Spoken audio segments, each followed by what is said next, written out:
Hello friend, स्वागत है आपका अगस्त्य क्लासेस में। मैं शालू रानी।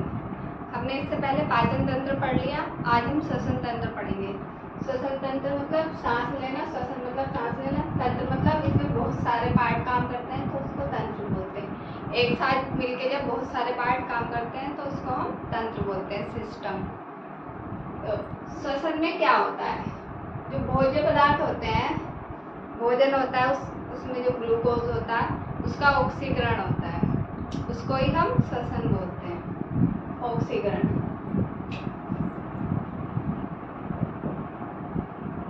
भोज्य पदार्थ का ऑक्सीकरण।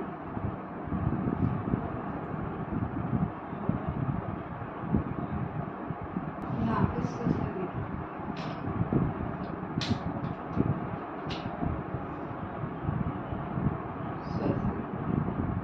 भोज्य पदार्थ का ऑक्सीकरण ही श्वसन है। जैसे C6H12O6 ये ग्लूकोज, इसमें ऑक्सीजन आएगा और जल आएगा और 38 ADP ऊर्जा। अब यहाँ पे क्या बनेगा? कार्बन डाइऑक्साइड और जल और ऊर्जा। यहाँ पे 38 ADP थी, यहाँ पे ATP होगी। मतलब इस पूरी क्रिया में हमें ऊर्जा मिलती है। श्वसन की क्रिया में श्वसन को हम अंदर लेते हैं, यहाँ से नाक से अंदर गया, फिर ग्रसनी में आया, फिर श्वास नली में आया, इसको ट्रेकिया बोलते हैं। फिर यहाँ से ब्रोंकाई में आया, ब्रोंकाई से ब्रोंकियोल में जाएगा और ब्रोंकियोल से ही एल्वियोलाई होती है, इनमें जाता है। एल्वियोलाई में ब्लड होता है, ब्लड में हीमोग्लोबिन होता है, तो हीमोग्लोबिन ऑक्सीजन लेके सेल्स को दे देता है। पूरी सेल होती है जो उनको सबको बांट देता है, और सेल्स में माइटोकॉन्ड्रिया में क्रेब्स चक्र की क्रिया होती है, वहाँ पे ऊर्जा बनती है। तो यहाँ से पूरा ये प्रोसेस चलता है। नाक से जाएगा, फिर श्वास नली में, फिर ये जो श्वास नली है इसमें ये कार्टिलेज की ये परत बनी होती है जिससे कि ये चिपके ना, ये श्वास नली पिचके ना, खुली रहे। तो ये हाइमिन की होती है, हाइमिन कार्टिलेज की बनी हुई होती है, इससे पिचकती नहीं है। अब श्वसन दर वयस्क में, जो बड़ा इंसान होता है उसमें श्वसन दर कितनी होती है? उसमें 16 पर मिनट होती है। बच्चों में 45 पर मिनट। सोते समय हम धीरे सांस लेते हैं तो सोते समय 12 पर मिनट होती है। और व्यायाम मतलब एक्सरसाइज करते टाइम कितनी होती है? 25 पर मिनट।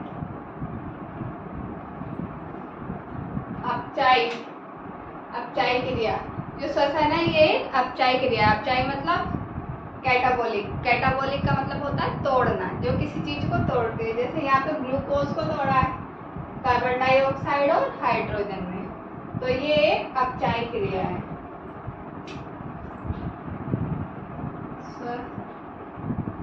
श्वसन अपचाई क्रिया। इसमें भोजन कार्बन डाइऑक्साइड और हाइड्रोजन में टूट जाता है और ऊर्जा मिलती है। श्वसन दर मापन यंत्र, श्वसन दर किससे मापते हैं? तो किससे मापेंगे? स्पाइरोमीटर।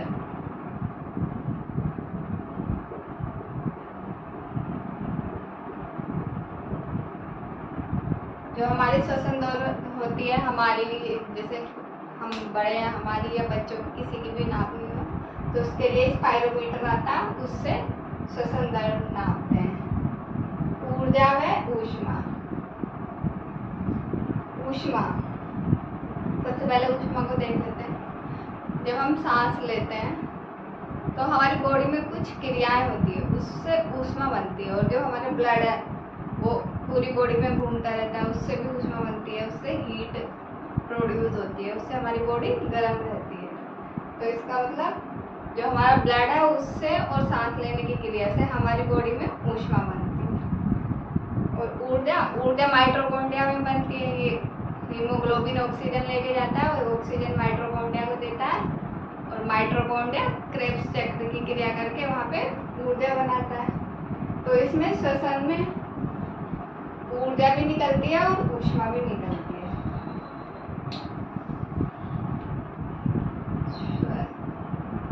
श्वसन में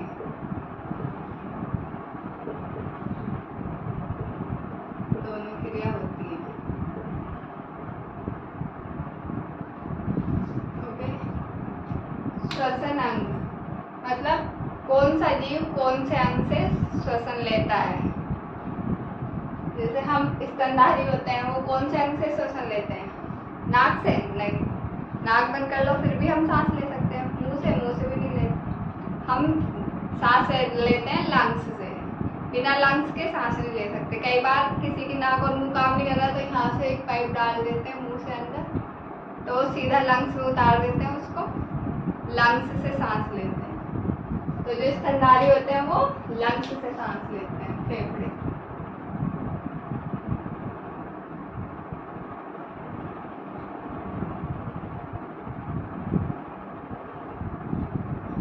जो कीट होते हैं छोटे, वे श्वासनली ट्रैकिया से सांस लेते हैं।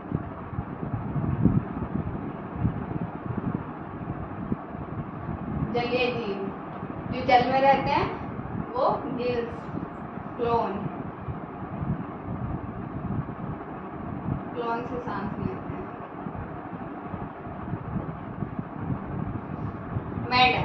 मेंढक 3 अलग अलग तरह से सांस लेता है।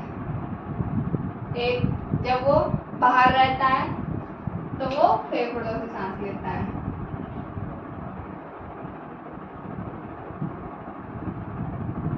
लेकिन जब वो मिट्टी में रहता है तो वो गिल्स से सांस लेता है, स्किन से सांस लेता है, अपनी त्वचा से। जब मिट्टी में रहता है वो त्वचा से सांस लेता है, और जब वो छोटा होता है टैडपोल तो वो गिल्स से सांस लेता है, क्योंकि वो मछली जैसा दिखता है टैडपोल।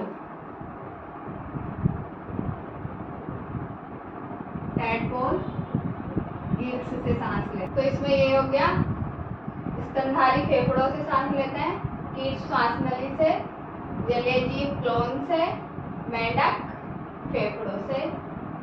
जब वो बाहर रहता है जमीन पे तो फेफड़ों से सांस लेता है, जब मिट्टी के अंदर रहता है तो त्वचा से सांस लेता है, जब वो छोटा रहता है टैडपोल तो वो गिल्स से सांस लेता है। श्वासोच्छ्वास मतलब सांस लेने की क्रिया, रेस्पिरेटरी। निःश्वसन, निःश्वसन हिंदी में है ये, इनको इंग्लिश में बोलेंगे इंस्पायरेशन, एक्सपायरेशन। इंस्पायरेशन मतलब सांस को अंदर लेना, एक्सपायरेशन मतलब सांस को बाहर निकालना। निःश्वसन मतलब सांस को अंदर लेना।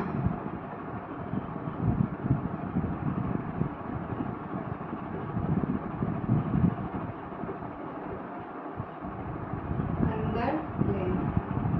निःश्वसन मतलब सांस को बाहर निकालना।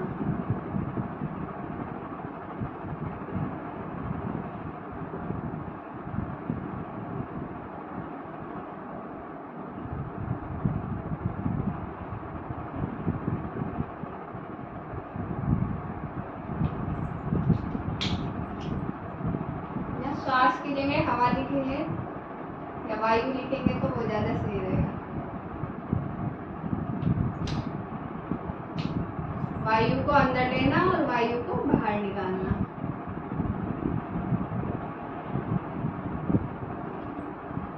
जब हम वायु को अंदर लेते हैं तो जो हमारे वातावरण में वायु रहती है उसको ही अंदर लेते हैं, उसमें जो भी हवा का % होता है वही हमारे अंदर जाता है। जैसे नाइट्रोजन कितनी होती है हवा में, नाइट्रोजन होती है 78%, ऑक्सीजन 21%, कार्बन डाइऑक्साइड 0.03%। इतनी ही हम अंदर लेते हैं, जितनी ये इतनी परसेंट होती है इसको हम अंदर लेते हैं। लेकिन जब हम बाहर निकालते हैं तो इसमें से कुछ ऑक्सीजन अंदर रह जाती है और वो कार्बन डाइऑक्साइड का परसेंट उतना ही बढ़ जाता है जितना ऑक्सीजन का कम होता है। तो ऑक्सीजन का 4% अंदर रह जाता है क्योंकि हमें उसकी ज़रूरत होती है। नाइट्रोजन उतनी ही रहती है, नाइट्रोजन 78%, ऑक्सीजन 21 में से 4 माइनस करेंगे तो 17% बचती है। 17% ऑक्सीजन हम बाहर निकालते हैं। और CO2 जो 4% यहाँ से कम हुई थी वो यहाँ बढ़ जाएगी, CO2 4% CO2 हम बाहर निकालते हैं। अब हम आगे देख लेते हैं, कुछ मेन पॉइंट मैंने पहले समझा दिया आपको। अब श्वसन मार्ग देखते हैं। श्वसन मार्ग जहाँ से वायु अंदर जाती है और बाहर आती है उसको श्वसन मार्ग बोलते हैं। वायु के अंदर जाने व बाहर आने का मार्ग।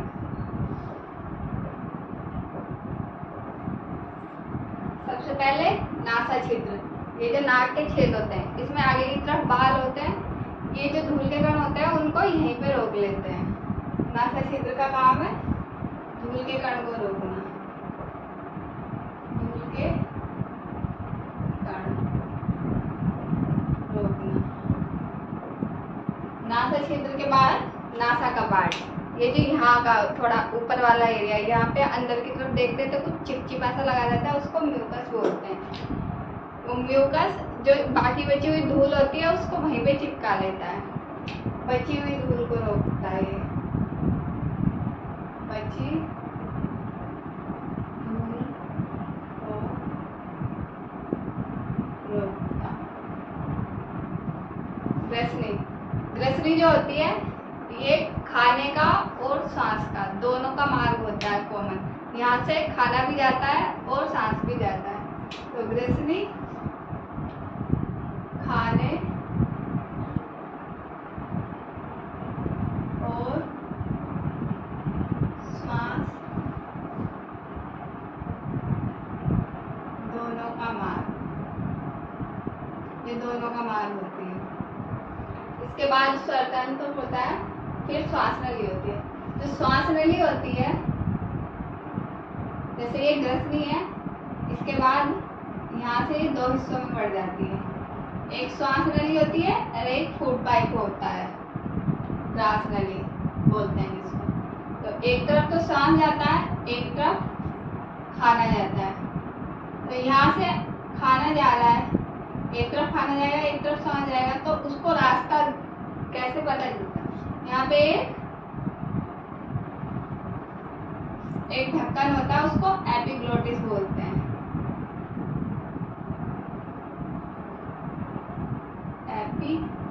एपिग्लोटिस, एपिग्लोटिस होता है। तो जैसे ये फूड पाइप है इधर का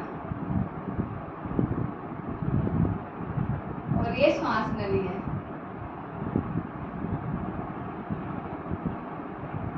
हमने खाना खाया तो ये वाला ढक्कन इधर से श्वास नली की तरफ से बंद हो जाएगा उधर और खाना इधर चला जाएगा। और जब हम सांस लेते हैं तो ये ढक्कन इधर फूड पाइप वाले को बंद कर देता है और सांस इधर से चला जाता है। इसको कंट्रोल हमारा ब्रेक करता है। कई बार हम कुछ सोचते रहते हैं तो हमें खाना खाते टाइम धसका सा लगता है, एकदम खांसी आती है। तो वो इसलिए आती है क्योंकि हमारा दिमाग तो कहीं और होता है और दिमाग इसको कंट्रोल नहीं कर पाता, तो खाना श्वास नली में चला जाता है। और श्वास नली में जाता है तो एकदम से फेफड़े से हवा का प्रेशर आता है और वो उस खाने को बाहर निकालता है, जिससे कि वो बाद में फूड पाइप में जाता है। इसलिए हमें धक्का लग जाता है, खांसी आती है। श्वासनली में खाना जाने पर खांसी आती है, जिससे वो पूरा खाना बाहर निकलता है और इधर फिर फूड पाइप में जाता है। तो एपिग्लोटिस इन दोनों को नियंत्रित करता है कि खाना किधर जाना है और श्वास किधर जाना है। ब्रोंकाई, ये श्वास नली है। जब ये श्वास नली दो टुकड़ों में बढ़ जाती है, एक इधर एक इधर, दोनों लंग्स में जाती है, तो ये ब्रोंकाई होती है। उसके बाद इसमें ये छोटी छोटी नलियां निकली रहती है, इनको ब्रोंक्यूल बोलते हैं। इन ब्रोंक्यूल पे छोटी छोटी ये थैली सी बनी रहती है, ये एल्वियोलाई होती है। इनमें ही रक्त होता है, ब्लड। एल्वियोलाई में ब्लड होता है। जैसे ही यहाँ से वायु अंदर आती है तो जो इसमें रक्त में हीमोग्लोबिन है वो उसमें से हवा में से ऑक्सीजन लेता है और पूरी सेल्स में बांट देता है। तो वो उस पूरी सेल्स में बांट देगा उसको, तो माइटोकॉन्ड्रिया के पास जाके ऊर्जा बनाएगा। वहाँ पे क्रेब्स चक्र चलेगा माइटोकॉन्ड्रिया में और वहाँ ऊर्जा बनेगी। फिर ये वापस वहाँ से कार्बन डाइऑक्साइड को लेके आता है हीमोग्लोबिन, और वो यहाँ पे एल्वियोलाई में देता है। फिर कार्बन डाइऑक्साइड बाहर निकल जाती है। तो यहीं से ऑक्सीजन अंदर आती है और यहीं से बाहर जाती है। एल्वियोलाई रक्त हीमोग्लोबिन लेके जाता है, सेल को दे देता है, फिर माइटोकॉन्ड्रिया में जाती है। माइटोकॉन्ड्रिया में क्रेब्स चक्र चलता है, उसके फलस्वरूप ऊर्जा मिलती है। एल्वियोलाई ये समझा दिया मैंने, हीमोग्लोबिन भी समझा दिया। हीमोग्लोबिन ऊर्जा लेके जाता है। बाह्य श्वसन और आंतरिक श्वसन। बाह्य श्वसन नाक से और एल्वियोलाई तक जब हवा आती है तो उसको बाह्य श्वसन बोलते हैं।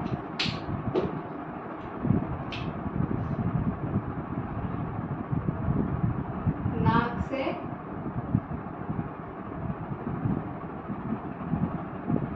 एल्वियोलाई तक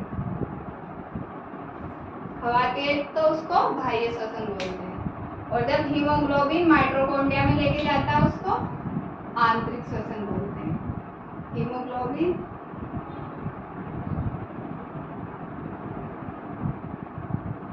क्रेब्स चक्र,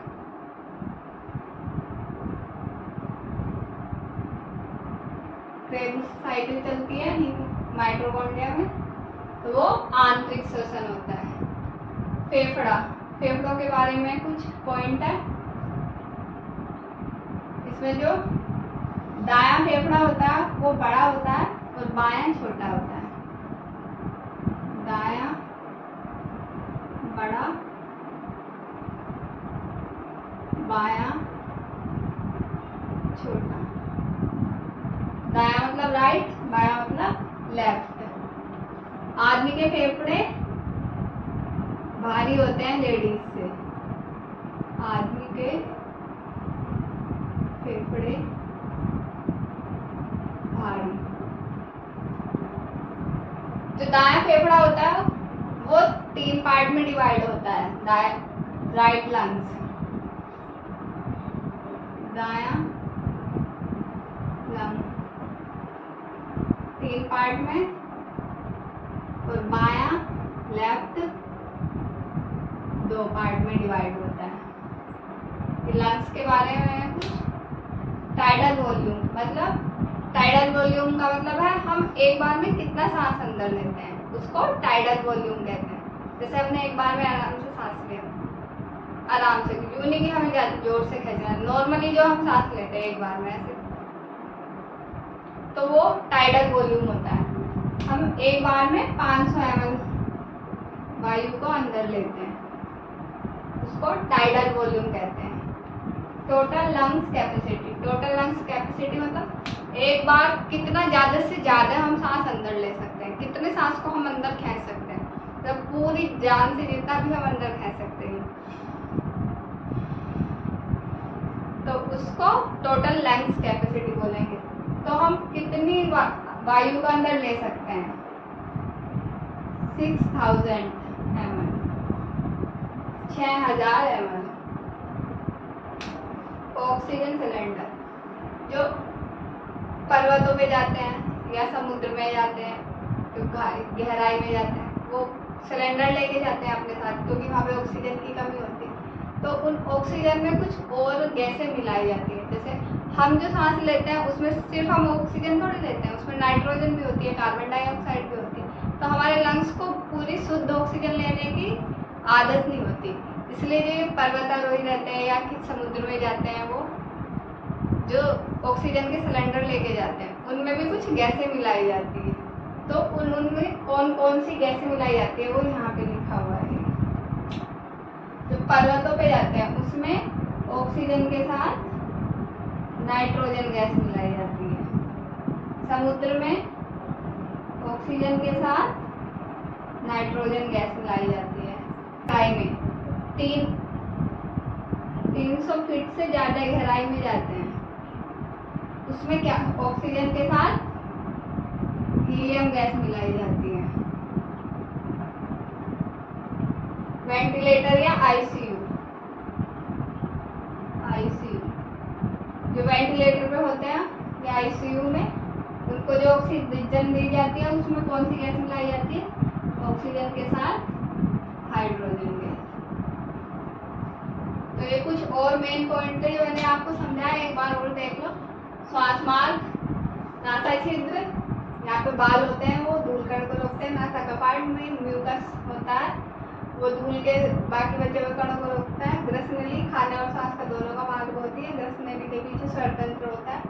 फिर श्वास नली, श्वास नली में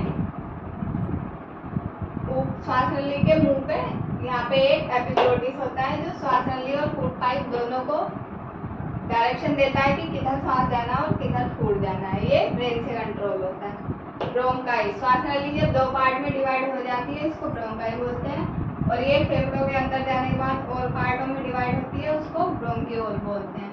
इनके मुंह पे छोटी छोटी है पोटलियाँ सी बनी रहती है, इनको एल्वियोली बोलते हैं। इन एल्वियोली में रक्त भरा रहता है, ये हीमोग्लोबिन लेके सेल्स को देता है और सेल्स से फिर माइटोकॉन्ड्रिया में जाता है, वहाँ क्रेब साइकिल चलती है। ये डायफ्राम भी होता है।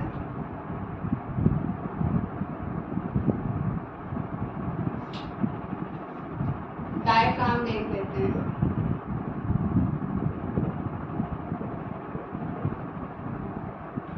डायफ्राम, जब हम सांस लेते हैं तो ये फेफड़ों में सांस भर जाती है हवा, ये डायफ्राम नीचे हो जाता है। और जब हम सांस को छोड़ते हैं तो फेफड़ों में इतनी ताकत नहीं होती कि वो सांस को छोड़ सके, तो डायफ्राम ऊपर होता है, तब सांस बाहर निकलता है। तो डायफ्राम सांस लेने में हेल्प करता है। सांस लेने में मदद, जैसे ही सांस अंदर आएगा तो ये नीचे हो जाएगा, और जब सांस बाहर निकालना होता है तो ये ऊपर होता है, तभी सांस बाहर निकलता है। फेफड़े अपने आप से सांस को बाहर नहीं निकाल पाते।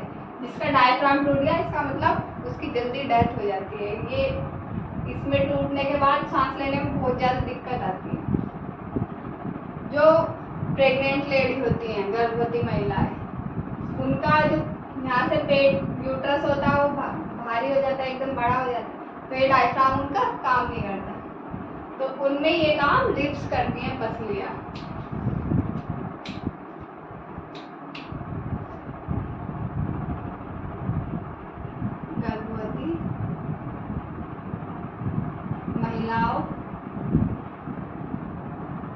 गर्भवती महिलाओं में डायफ्राम का काम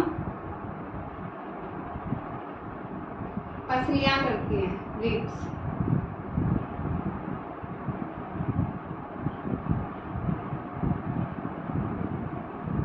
जैसे वे सांस लेती हैं तो उनकी ये रिब्स फूल जाती है ऊपर, सांस छोड़ेगी तो ये नीचे हो जाएगी।